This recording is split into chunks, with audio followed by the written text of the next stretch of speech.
2023년도 새해를 밝았는데 한 해 동안 여러분 새해 축복 넘치기를 주의 이름으로 축원합니다. 어젯밤에 이어서 오늘 본문 말씀은 다르게 여호수아 7장 6절로 13절 말씀 통해서 내일을 기다리라 이런 제목으로 함께 새해에 우리 주신 말씀을 받고 한 해 동안 이 말씀과 더불어 새 출발에 하나님의 기하신 말씀이 1년 내내 주님과 동행하는 하나님의 은총이 있기를 주의 이름으로 축원합니다. 마그릿 히긴스라고 하는 이 분이 한국 전쟁 때 이 종군에 참여하면서 이 참전 취재에서 풀리처상을 받은 유명한 기자입니다. 그녀가 중공군의 개입으로 말미암아서 전세가 불리해져서 후퇴 작전을 하고 있는, 그리고 포위당해서 아주 절망 속에 있는 미 해병 중대를 일선에서 방문하게 됐습니다. 얼어붙은 그 통조림을 따먹고 있는 한 병사에게 이렇게 물어봤다고 합니다. 만일 내가 하나님이라면 당신은 나에게 어떤 소원을 구하겠습니까? 그는 슬픈 낯으로 이렇게 대답했습니다. Give me tomorrow. 아주 유명한 얘기가 됐습니다. 내게 내일을 주십시오. 내게 내일을 주십시오. Give me tomorrow. 미래가 보장되기만 한다면 이까짓 고생은 문제가 아닙니다. 우리에게 밝은 미래만 있다고 한다면 우리가 무슨 고생을 한들 그것이 무슨 문제가 되겠습니까? 문제는 미래가 암울하고 이러다가 아주 망하는 게 아니냐, 아주 내 인생 끝나는 게 아니냐, 이런 불안 때문에 우리는 괴로워하고 있는 것입니다. 이 본문에 나타난 이야기는 대단히 중요한 역사적 사건입니다. 이스라엘 백성들이 애굽에서 400년 동안 노예 생활을 하다가 하나님의 특별한 은혜로 구원을 받았습니다. 그 홍해를 건너서 가나안으로 향하는데 광야를 거쳐 요단강을 건너 그런 과정이 있지만 그들은 경건과 거룩함이 하나님이 기대하는 수치에 못 미쳤습니다. 저들은 다시 해안에서 광야를 들어가서 40년을 하나님이 훈련을 시킵니다. 40년 동안 긴 훈련 후에 그 지도자 모세는 세상을 떠나고 후계자 여호수아의 인도로 꿈에도 잊지 못하는 가나안 땅을 건너가게 됩니다. 요단강을 건너는데 맨 먼저 만나게 된 성이 있었어요. 큰 성 여리고를 쉽게 증명할 수 있었는데 그들은 아주 감사했어요. 만족했습니다. 하나님의 이 약속의 땅을 우리에게 주셨다는 감격을 충만했습니다. 이제 그 기세를 몰아서 다음에 있는 조만성 아이성을 공격하게 되는데 아주 너무 작아서 이 많은 군사가 갈 필요가 있느냐, 한 2-3천 명은 보내자. 그 전쟁에서 결국에는 패전했습니다. 그리고 36명이 죽었어요. 3,000명의 군대가 그대로 벌벌벌 떠면서 후퇴하고 말았어요. 난감했습니다. 전쟁이란 이길 때도 있고 질 때가 있잖아요. 근데 어찌 늘 승전을 하겠어요만.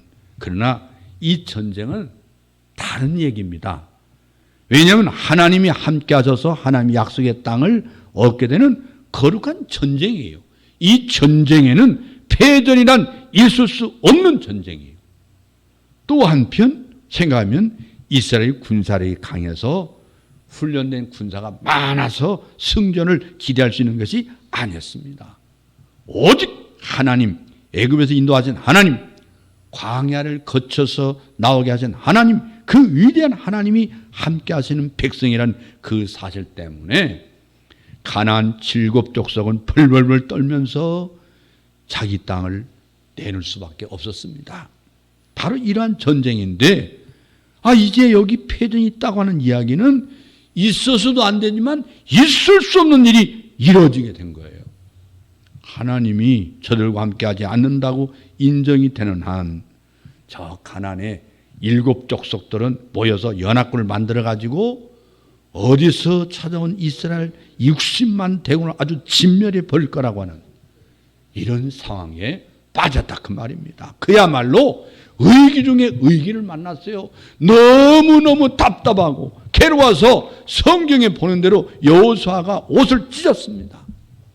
그리고 장로들과 함께 하루 종일 하나님의 법궤 앞에 엎드려서 웁니다. 통곡합니다. 어찌 이런 일이 있는 겁니까? 어찌 이런 일이 있을 수 있습니까? 목을 놓아 울고 있습니다. 하나님이 대답하십니다. 어찌하여 이렇게 엎드리느냐? 엎드린다고 해결이 되느냐? 운다고 해결되느냐? 그 말씀에 또 하나는 패전의 원인은 너희 자신에게 있다. 너희 속에 있다. 내게 있는 게 아니고 너희들에게 있는 것이다. 너희가 망한 이유가 바로 너희들 자신에게 있는 것이다. 이렇게 원인 구명을 촉구하고 있는 말씀을 우리가 보았습니다. 그리고 스스로 성결케 하여 내일을 기다리라. 내일을 기다리라. 중요한 말씀이에요. 의기관리 능력을 상실한 여호수아는 절망에 빠졌어요. 그도 소망이 없어요. 아무리 생각해도 구제불능이에요. 그러나 하나님께서 말씀하십니다. 내가 너에게 내일을 줄 것이다. 오늘 너희가 당한 이 큰 사건은 큰 회개를 촉구하는 것이고 성실을 위하여 하나님의 선민의 성실을 위하여 있어진 사건이다 그 말입니다. 그런 거로 내일을 기다리라. 내일은 하나님이 주실 것이다. 조용히 기다리라. 유명한 말이 있잖아요. 오늘은 오늘의 해가 뜨고 내일은 내일의 해가 뜬다. 중요한 말씀이에요. 이제 이 본문의 내용을 자세히 음미해 보시기 바랍니다. 적이 강해서가 아니고 정세가 잘못된 것도 아니고 전략이 잘못된 것도 아니고 상황이 잘못됐다. 아닙니다. 절대로 아니에요. 하나님 말씀합니다. 원인은 너희 속에 있다. 내적인 문제에 있다. 성결의 문제요, 도덕성의 문제요, 진실의 문제요, 신앙의 문제라고 하나님이 지적하고 있는 겁니다. 여러분, 세상이 어떻고 정황이 어떻고 경제가 어떻고 정치가 어떻고 정말 그렇습니까? 우리 민족의 문제는, 나의 문제는, 우리 가정의 문제는, 문제의 근본은 도덕성이 있고 신앙이 있다는 겁니다. 내적인 문제예요. 특별히 아간을 지적하고 있어요. 너희 속에 아간이라고 하는 방역자가 있느니라. 왜냐하면 이건 하나님이 이루시는 거룩한 전쟁이거든요. 이 전쟁을 성전이라고 합니다. 성전. 근데 이 전쟁을 도둑질한 전쟁으로 의미를 바꿔놨다고 말이에요. 탈취물을 위한 전쟁으로, 도둑질한 전쟁으로 만들었어요. 왜냐하면 가나안 7족속을 그냥 쓰지도 말리나. 하나님께서 다 멸절하고 있는데 싸우다 보니까 건질 것이 생긴 거예요. 욕심나는 물질이 보인 거예요. 그만 거기에서 흑심이 생긴 거죠. 하나님의 명령에 따라서 하나님의 거룩한 심판을 하나님께 집행하고 있는 것이고 하나님이 주시는 약속의 땅을 지금 우리 소유가 되는 찰나예요. 이 거룩한 역사에 웬 도둑질입니까? 이런 불순한 일이 존재할 수 없다 그 말이에요. 더 나아가서는 이 성격은 아간의 죄를 생각합니다. 아간의 죄. 아간이 지금 지은 죄가 뭡니까? 전쟁하는 중에 보니까 좋은 외투가 보였어요. 옛날에는요, 옷을 귀한 때니까 3대를 내려 입었다고 그럽니다. 옷 한 벌을 가지고. 옷이 귀한 때거든요. 아, 이 좋은 옷 왜 불태워? 또 거기다 돈 200세겔이 보인 거예요. 아니, 돈 200세겔. 이걸 왜 버려? 금덩어리가 보입니다. 아, 금덩어리? 아, 이걸 왜 불에 태워? 보는 순간 이 악한 불태워버리다니 그럴 수 없다. 보는 사람 없으니까 감춰놨다가 전쟁 다 끝난 다음에 꺼내가지고 좀 행복하게 살아야 되겠다. 이렇게 생각을 했습니다. 요새 말로 말하면 경제 논리적으로 보면요, 불태울 필요가 없다 그 말이에요. 아까운 걸 왜 태워? 그러나 이 하나님께서 약속받은 선민의 논리 볼 때는요, 이거는 안 되는 거거든요. 금덩어리가 나를 살려주는 게 아니라는 거예요. 하나님의 능력과 하나님이 나와 함께 하시는 그 역사가 나를 살려주신 것이다. 여기서 빗나갔다 이거예요. 빗나가는 게 매림 나오. 빗나갔다. 여러분, 죄라고 하는 것은요, 하나님의 뜻에 어긋난 거예요. 빗나갔다. 성경을 자세히 보면요, 이렇게 말하고 있어요. 왜 탐내요? 하고 말해요. 탐내요. 7장 21절 보면요, 금덩이를 보는 순간 탐심이 작용했습니다. 그 외투 한 벌을 보는 순간 욕심이 생겼어요. 거기에 정신이 확 돌아가 버린 거예요. 자기가 지금 뭘 하고 있는지 생각을 못 하는 거예요. 여러분, 언제나 탐심이 문제입니다. 지나친 욕심이 문제예요. 탐심과 욕심에 살펴 있는 동안은 아무것도 보이지 않습니다. 안 보여요. 초라해지고 취해지고 더러워지고 악해지고 이웃도 없고 아무것도 보이지 않는 것이 오로지 돈, 오로지 욕심, 욕심에 미쳐버리게 되는 거예요. 또 하나는 이기심입니다. 나만 생각하는 거예요. 나라가 어떻게 됐고 민족이 어떻게 되고 하나님 뜻이 어떻고 전혀 생각하지 않고 나만 생각하고 있어요. 곧 나 하나만 생각한 이기주의, 이게 문제가 됐습니다. 여러분, 사람의 삶의 의미와 의욕을 가장 고갈시키는 원인이 뭔지 아십니까? 이기주의입니다. 이기주의예요. 이기적인 생각 사로잡히면 벌써 내 양심이 나를 정죄하기 시작합니다. 이놈아, 너는 너밖에 모르냐? 이렇게 되기 시작하면요, 사람이 초라해지고 비겁해지고 친구가 없어져요. 이웃이 없어진다고요. 각박해집니다. 이기주의는요, 또 생각하는 게 있어요. 내가 나만을 생각했으니 다른 사람이 나를 생각할 일이 없지. 누가 날 생각해? 내가 남을 위할 때야 남이 나를 위하지. 그걸 자기도 알고 있으면서 역시 이기주의는 고독합니다. 고독해요. 이기주의는요, 사람 만나는 것도 반갑지 않아요. 그래서 이상한 존재가 되어버리는 거예요. 정신병자가 되는 거예요. 내 돈이라고 내 마음대로 쓰는 거 아니잖아요. 성형군자가 되라는 것도 아닙니다. 최소한의 이기심의 노예가 되면 사람은 못 쓰게 된다는 거예요. 못 쓰게 됩니다. 또 여기 보니까 숨겼다는 말이 있거든요. 그 양심이 있어요. 양심의 가책을 느끼면서 사람의 눈을 의심하고 땅속에 숨겨놨다, 그 말이에요. 행구 속에 숨겨놨어요. 그리고 뒤에 어느 시간에 가서 이걸 꺼낼 거다, 그 생각하고 숨겼다는 거죠. 이 말이 하나님이 다 듣고 계신다는 거죠. 하나님. 여러분, 우리가 입 밖에 내서 하나님 듣는다고 생각하십니까? 하나님은 우리의 마음도 들으시더라고요. 마음 먹은 것도. 내가 어떤 마음을 먹느냐, 그것도 하나님 들으세요. 또 하나님 말씀의 성경에 내 귀에 들린 대로 갚아주리라. 무서운 말입니다. 하나님 마음에 우리가 하나님 뜻에 순종하고 말씀대로 좋은 마음을 먹으면 복된 말씀인데, 내 마음에 하나님의 뜻을 어거리면 그 말은 무서운 말이에요.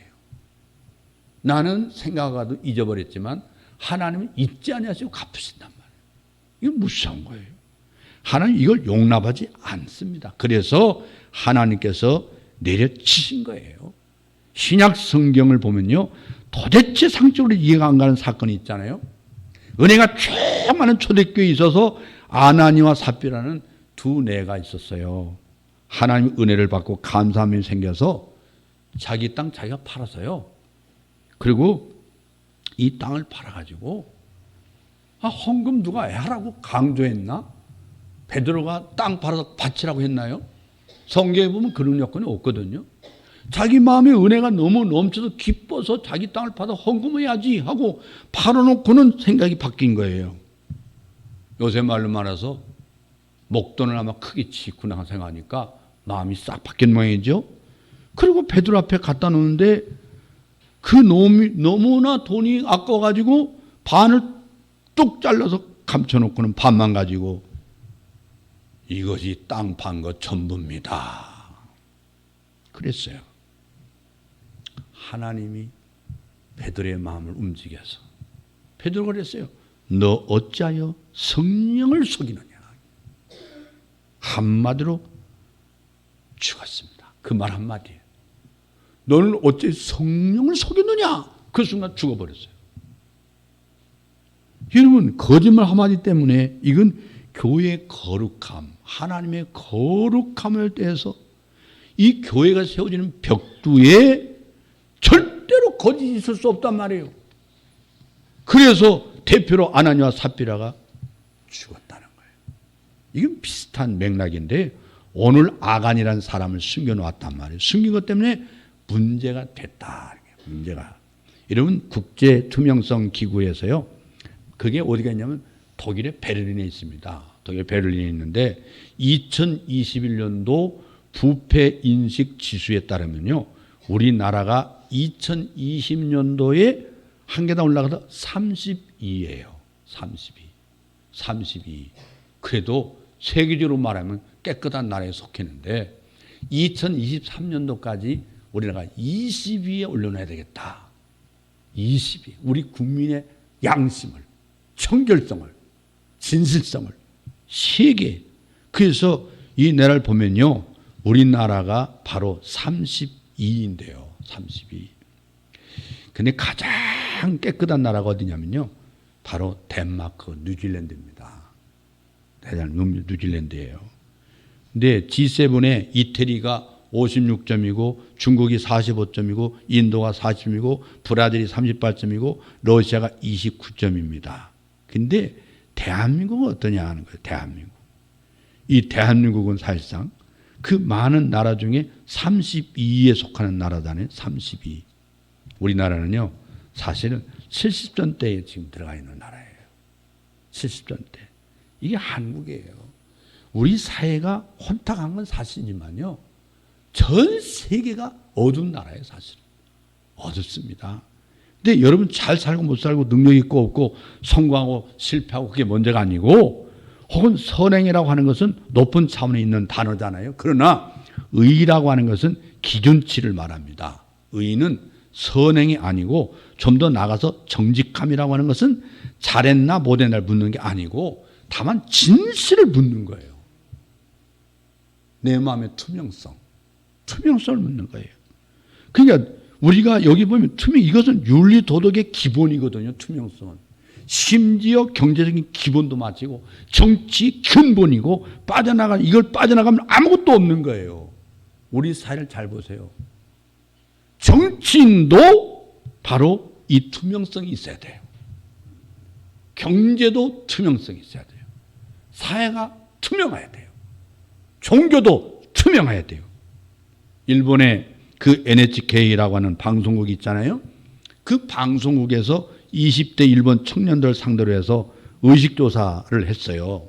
그 많은 젊은이들에게 조사를 해봤더니 많은 젊은이들이 제일 먼저 하는 게 뭐냐면 여러분 이런 문제를 냈다고 해요. 당신이 주위 사람들에게 어떤 사람으로 보여주고 싶습니까?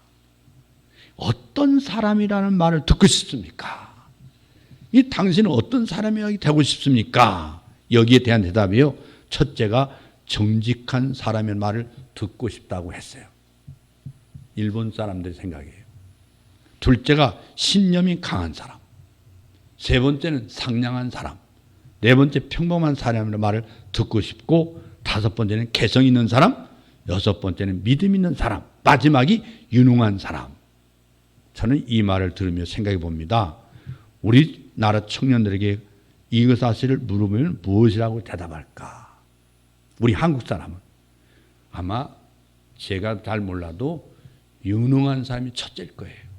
유능한 사람. 네. 유능한 사람. 여러분 어떤 사람이 되고 싶습니까?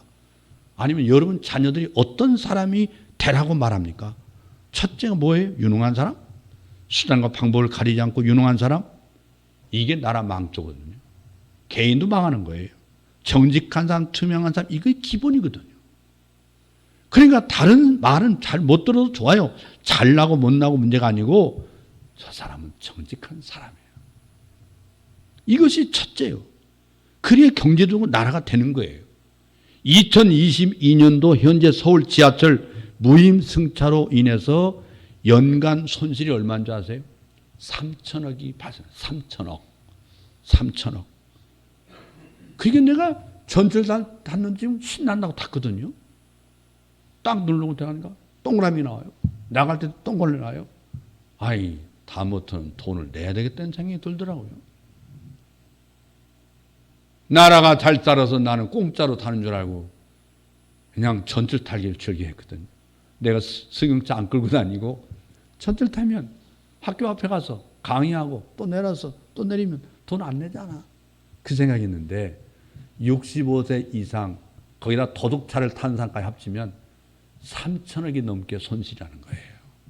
3천억이. 그건 서울에서만 그렇습니다. 서울에서만.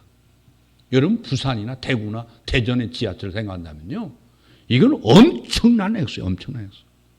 여러분 기술은 전 있다고 되는 게 아니거든요. 재주 좀 뛰어난다고 되는 게 아니에요.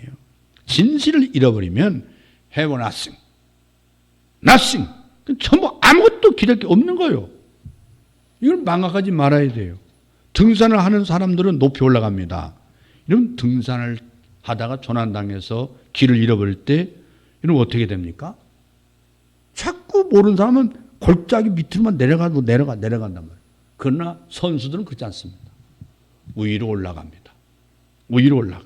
높은 데 올라가서 다시 내다보고 내가 지금 현재 있는 위치가 어디고 그래서 어떻게 내가 내려가야 되겠구나 하고 방향을 잡아요. 우리는 현실에 매여서 현실의 문제만 급급해서는 안 된단 말이에요. 다시 높은 데로 올라가서 다시 이 세상을 나 자신을 바라볼 수 있는 눈을 가져야 돼요. 이런 재미가 얘기가 있어요. 미국의 가스펠송 가수인 피터 비론이라고 하는 분이 있는데요. 그분이 그 어떤 때 아이오와주에 있는 그 포드메슨 형무소에 가가지고 가스펠송 복음성가로요 전도하면서 노래를 불렀습니다.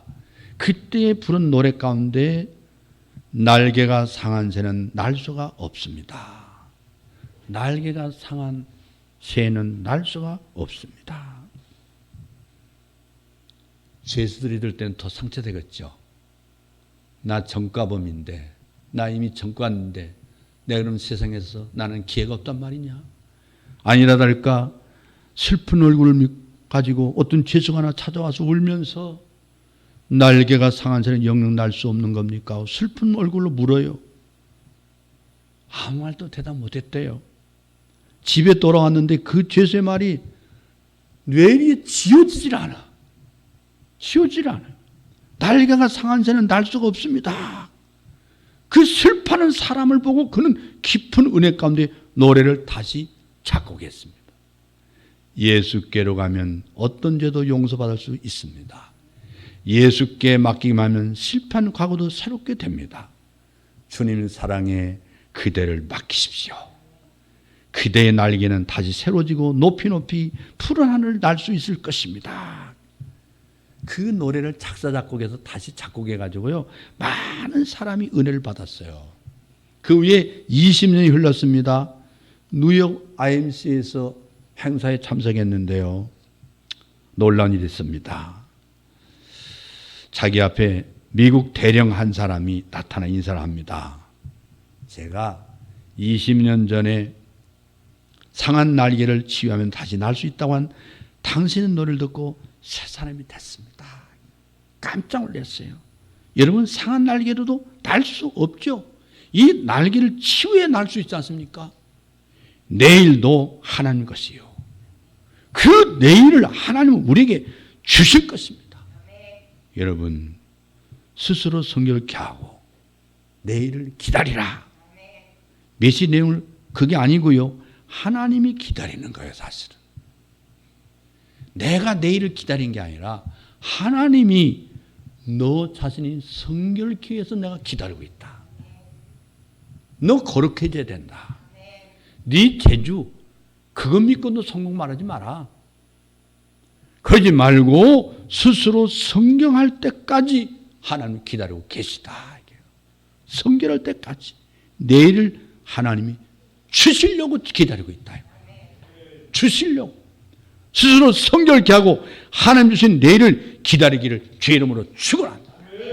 지금 상황이 어렵다고 할지라도 앞이 보이지 않는다 할지라도 여러분 늘 제 생각하는 게 있어요. 제가 느낀 게 뭔지 아세요? 혹시 목사님을 쌈쟁이로 생각하지 마세요. 싸움도요 제대로 정석으로 배워야 돼요. 뒷골목에서 배우면 건달뿐이 안 돼요. 싸움을 정석으로 배워야 돼요. 내가 오히려 골목에서 싸우는 사람은 호되게 두들 패줍니다. 제대로 배워. 제대로. 싸움을 주먹질을 해도 제대로 배우라 이거예요. 정석으로. 신앙생활도 정석으로 가야 합니다. 하나님이 그걸 요구하는 거예요. 거룩함을 가져야만 하나님이 그 그릇에 하나님 복을 담아주시는데 대먹지 않는데 하나님이 뻔히 대먹지 않은 그 방탕에게 무슨 복을 담아주겠습니까? 거룩해야만 2023년도가 여러분 기회의 해가 됩니다. 축복의 해가 됩니다. 하나님 은총의 해가 됩니다. 여러분은 2023년도에 영혼이 깨끗하기를 바랍니다. 거룩해지기를 바랍니다. 영혼의 축복받으길 바랍니다. 범사가 복 받기를 바랍니다. 건강히 복 있기를 바랍니다. 물질의 복을 받기를 주의 이름으로 축원합니다.